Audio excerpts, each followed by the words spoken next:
निमित्त। निमित्त का अर्थ है कारण या उद्देश्य जिसका होना है। जैसे जो होना रहेगा वो होके रहेगा। आप विद्यालय आए हैं महाविद्यालय में पढ़ने के लिए, तो आपकी पढ़ाई होगी, ये उद्देश्य है, ये कारण है कि होना है, मतलब होके रहेगा। तो इस स्टोरी में होता क्या है कि मैं करके शब्द आए हैं, जो देवेंद्र और शीला के यहाँ व्यक्ति जो है बैठने गए हैं। और जब बैठने गए हैं तो एक राजस्थानी व्यंजन जो जिसका नाम है मठरी, तो मठरी से कहानी स्टार्ट होती है कि अधिकतर हम लोग देखते हैं कि जब मेहमान नवाजी, जब हमको कुछ करना रहता है, कोई मेहमान आते हैं तो उनके लिए चाय नाश्ता का प्रबंध किया जाता है। तो वैसे ही एक मठरी व्यंजन है जो राजस्थानी व्यंजन जो मैदे से बनाया जाता है, तो उसको परोसते हैं देवेंद्र नाम के व्यक्ति और शीला पति पत्नी हैं। और उनके घर एक चाचा जी हैं जो रिश्ते में शीला के चाचा ससुर लगते हैं और देवेंद्र के चाचा हैं। तो उन्हीं के यहाँ बैठे हैं और चाचा जो है बुजुर्ग हो गए हैं। पहले वे कहाँ थे, एक फैक्ट्री में काम करते थे। कौन से फैक्ट्री में, राजगढ़ के फैक्ट्री में मैनेजर के पोस्ट में थे। तो वो बैठे हैं और उसी समय पर मेहमान आए हुए हैं जिनका नाम तो नहीं दिया गया है स्टोरी में, उनको मैं से संबोधित किए गए हैं कि मैं बैठा था और मठरी मुझे परोसी गई। मठरी इतनी अच्छी थी कि उसको खाने के लिए सब कोई जिद कर रहे थे, लीजिए ना ऐसे करके मठरी को घी में चाय के साथ और अचार के साथ खाया जाता है। तो जैसे ही अचार का नाम आया मेरे मुंह में पानी आ गया। सब लोग बोल रहे थे कि खा लो, लीजिए ना, थोड़ा सा खाइए ना ऐसे करके। लेकिन मैं खाने को हो नहीं रहा था, लेकिन मेरे दोस्त को लगा कि जिस टाइप से मैं अपना सिर हिला रहा था तो उनको लगा कि मैं जो है मठरी खाने का इच्छुक हूँ। ठीक है, तो मठरी खाने की इच्छुक होकर के उनको थोड़ा सा एहसास हुआ। तो उसी समय में जब शीला जिद कर रही थी तो उनके यहाँ जो चाचा ससुर थे, मतलब जो बुजुर्ग बैठे थे, उन्होंने कहा कि लीजिए ना। तो उन्होंने कहा कि आपको कहने की ज़रूरत नहीं है, जिनको खाने की इच्छा होगी खा लेंगे, अर्थात दाने दाने में मुहर होता है। हम लोग बोलते हैं ना कि खाने के दाने दाने पर लिखा होता है खाने वाले का नाम, तो वैसे ही जो बुजुर्ग बैठे रहते हैं वो बोलते हैं कि कहने की ज़रूरत नहीं है, दाने दाने पर मुहर लगे होते हैं। फिर उसके बाद ना फिर उनको लीजिए ना करके, जाहिर सी बात है सब लोग जिद करते हैं कि नहीं ले रहे हो तो थोड़ा सा ले लो ऐसे करके। तो उस समय उनको जिद करते कि इनको वो जो मैं करके जो है ना उनको जिद करते रहते हैं। और वहीं पर जो दादाजी फिर बोलते हैं, दादाजी जो बुजुर्ग है वो चाचा जो है, तो वे बोलते हैं कि नहीं, उनको लेना होगा तो उनका निमित्त है, वो ले ही लेंगे, उनके भाग्य में। मतलब वो बुजुर्ग इतने हैं कि वो हर चीज़ में अपने भाग्यवादिता परिपात करते हैं। भाग्यवादिता मतलब हर चीज़ में वो आधुनिक ख्याल के नहीं है, वो पढ़े लिखे जरूर हैं लेकिन भाग्य को ही मानते हैं कि भाग्य में जो लिखा है वो होकर ही रहेगा। फिर जब आचार की बात चली तो मेरा मन जो है ललचा गया, मैं रोक न सका। फिर धीरे से मैंने एक मठरी उठाई और खाई। फिर और लीजिए करके मुझे बोलते रहे। फिर मैं धीरे धीरे करके मठरी ले रहा था तो देवेंद्र ने कहा कि शीला तुम भी उसमें से एक मठरी ले लो। तो फिर वो जो बुजुर्ग हैं फिर बोलते हैं कि भाई उनके भाग्य में है, उनके भाग्य में तो वही मठरी लेगा ना, अब इसमें शीला के भाग्य में तो नहीं है, तो उनके निमित्त में नहीं है। तो इसी को फिर देवेंद्र बोलते हैं कि शीला तुम खा करके दिखाओ एक मठरी, और लगे कि जो दूसरे के भाग्य का भी तुम खा सकती हो। तो इस पर जो है बुजुर्ग से जब कहा कि दाने दाने पर खाने की मुहर होती है, तो फिर शीला का मन जो है मतलब थोड़ा सा उसका जाता है कि कैसे बोलने करके। कभी कभी हमको हीनता की भावना आती है ना कि मैं जो कर रहा हूँ उस कार्य को कोई मना कर रहे हैं, इस टाइप से भावना जो है उनके मन में आ जाती है, लेकिन कुछ नहीं बोलते। क्यों कुछ नहीं बोलते? क्योंकि वो उनके घर मेहमान आए थे, जो बुजुर्ग थे वे जो है मेहमान आए थे। और उनको कई बार घर कब जाएंगे करके शीला पूछती थी अपने हस्बैंड से, तो वो बोलती थी कि जाऊंगा जब मेरा जब दाना पानी सब बंद हो जाएगा, जब मरण सज में आ जाऊंगा, तब की स्थिति में मैं जो है चला जाऊंगा। अभी तो फिलहाल मैं नहीं जाने वाला। तो फिर धीरे धीरे करके उनके यहाँ जो मैं जो है और देवेंद्र और शीला, इन लोग सब बैठे थे। तो पुराने ज़माने की बातें को पूछते हैं कि आप जो है पढ़े लिखे हैं और आपका सेहत भी बहुत अच्छा है, स्ट्रांग है, मजबूत है, आप किस टाइप से अपनी सेहत को बना करके रखते हैं। तो थोड़ा सा उनको लगा कि अगर बुजुर्ग व्यक्ति हैं अच्छे सेहत को बना करके रखते हैं तो कम से कम उनसे पूछ लेते हैं, ताकि उनको तो सेहत के बारे में बहुत सारी जानकारी। देखिए कि अभी का जो बच्चा है बहुत जल्दी बीमार पड़ जाता है, पुराने ज़माने के लोग जो है बहुत अच्छे से और स्ट्रांग रहते थे। तो उसी बात को जानने के लिए जो है प्रश्न करते हैं कि आपकी मतलब पुराने समय का रहन सहन खान पान अच्छा रहा होगा, तभी तो आप इतने उम्र में आपके मतलब दांत मजबूत हैं और शरीर भी पतला दुबला होते हुए भी स्ट्रांग है। आप कुछ उन दिनों की बातें बताइए करके। तो फिर बुजुर्ग जो है कहानी स्टार्ट करता है कि बात उन दिनों की है जब मैं जो है क्या करता था, राजगढ़ में एक फैक्ट्री है, वहाँ पर मैं जो है काम करता था मैनेजर का।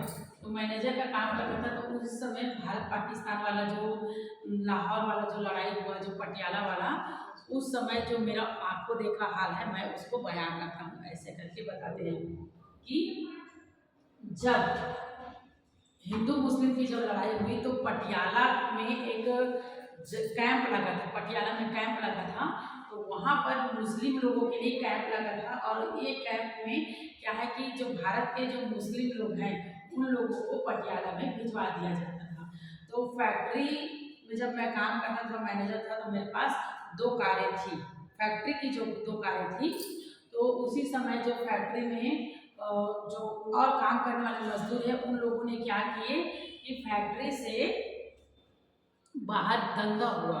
तो जब फैक्ट्री के बाहर दंगा हुआ तो कुछ लोग फैक्ट्री के अंदर रह गए और बोले कि हम लोग फैक्ट्री के बाहर नहीं जाएंगे और हम लोग अंदर में ही रहेंगे। तो इस स्थिति में हुआ क्या कि मैं फिर वहाँ पर सोचा कि भाई मृत्यु होना है तो अंदर भी होगी या तो बाहर भी होगी, बाहर होगी तो उसको तो कोई रोक सकता हो, तो मृत्यु का निमित्त है, ये तो मेरा कहना था।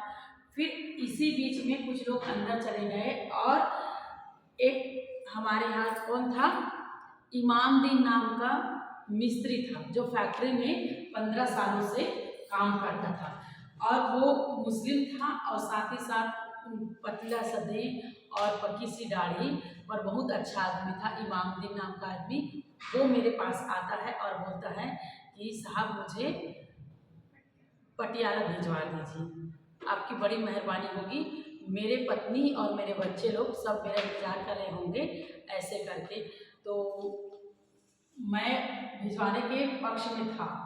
मैंने क्या किया, हमारे यहाँ जो सबसे ईमानदार व्यक्ति था शेर सिंह नाम के व्यक्ति को मैंने कहा कि आप इसको मतलब इमामदीन को पटियाला भिजवा दीजिए, ऐसे करके। तो शेर सिंह जैसे ही उनको पटियाला लेकर गए, पटियाला के रास्ते में तो आग की बड़ी बड़ी लपटें जो है दूर तक दिखाई दे रही थी।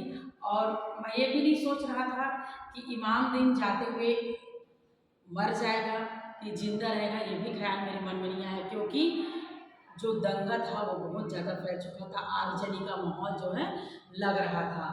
तब मैंने क्या किया, मैंने इमामदीन की बातें को सुन करके मैंने उनको भिजवा दिया, किनके हाथों, शेर सिंह के हाथों। पर जैसे ही मैंने शेर सिंह के हाथों भिजवाए, फिर उसके बाद कुछ ही समय हुए थे कि शेर सिंह को इमामदीन को ले जाते हुए एक कार में, तो फिर कुछ गोरखा लोग ठीक है आ गए और आके धावा बोल दिए और मुझसे कहने लगे कि क्यों तुम तो हिंदू हो और एक मुमिन का, एक मुस्लिम का तुम सहायता किए, ये तो बहुत बहुत गलत बात है, तुमको नहीं छोड़ेंगे। तो उनके हाथ में बहुत सारे हथियार और खंजर थे, ठीक है। तो फिर जब वो नहीं छोड़ेंगे, नहीं करेंगे करके बोले, तो मैं बोला कि भाई वो तो फैक्ट्री की कार थी, मैंने तो अपनी कार से नहीं भिजवाई, तो अभी तक वो कहाँ गए होंगे तो मुझे नहीं पता है, वो रास्ते पर निकल गए हैं। तो आप एक काम करिए भाई, ऐसे करके मैंने फैक्ट्री की एक और कार मेरे पास जो थी, उनकी कार की चाबी मैंने किनको दे दी, जो बाहर से गोरखा आए थे उनको मैंने फैक्ट्री की चाबी दे दी कि आप फैक्ट्री के कार की चाबी दे दी कि मेरे पास 2 कारें हैं, 2 कार में से आप एक कार में जाइए और एक कार को लेकर के गए हैं, ठीक है, इमामदीन को लेकर के। तो फिर वो क्या किए, गोरखा लोग पीछे पीछे तुरंत चले गए इमामदीन की हत्या करने के लिए। लेकिन इमामदीन की हत्या करने के लिए जैसे ही वो गए, तब पता चला कि इमामदीन जो है पहले से मर चुका है, उसको शेर सिंह ने जाते जाते रास्ते में उसको मार डाला है, ठीक है।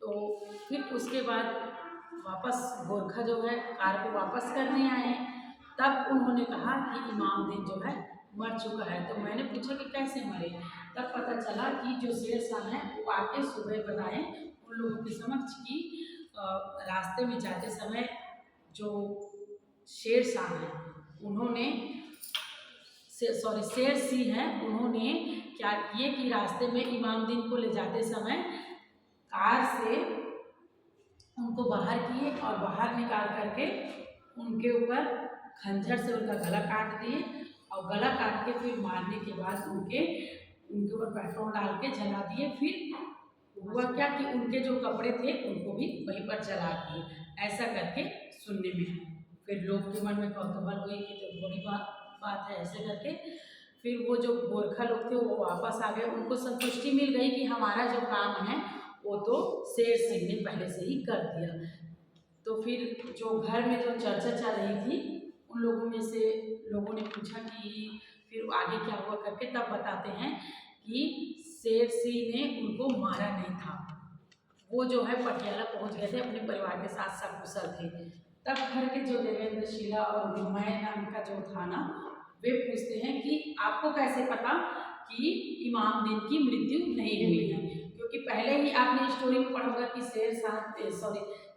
शेर सिंह जो है बहुत ईमानदार व्यक्ति हैं।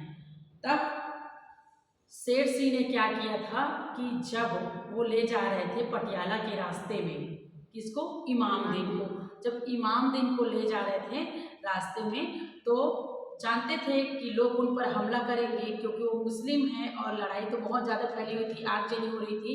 तो इसलिए क्या किए कि रास्ते में जाते समय जो उनकी पेटी रखी थी, ट्रंक, ठीक है, किसकी, इमामदीन की, जिसमें उनके कपड़े थे और कुछ पोटरी जिसमें कपड़े बंधे थे, उसको उन्होंने कार से ही फेंक दिया, फेंक के जला दिए, ताकि लोगों को पता चले कि इमामदीन जो है मर गया। और कार के जो नीचे वाली सीट थी जिसको कोई नहीं देखता है, उसी सीट के नीचे उसको बिठा दीजिए। जब ये गोरखा लोग जब पहुँचे इसके पास, शेर सिंह के पास पहुँचे इमामदीन की हत्या करने के लिए, तब तक वो सब जला के नाश कर चुका था, उनके कपड़े लत्ते कुछ जल रहे थे। तो लोग गोरखा लोगों को एहसास हुआ कि शेर सिंह ने ही इमाम को मार डाला है।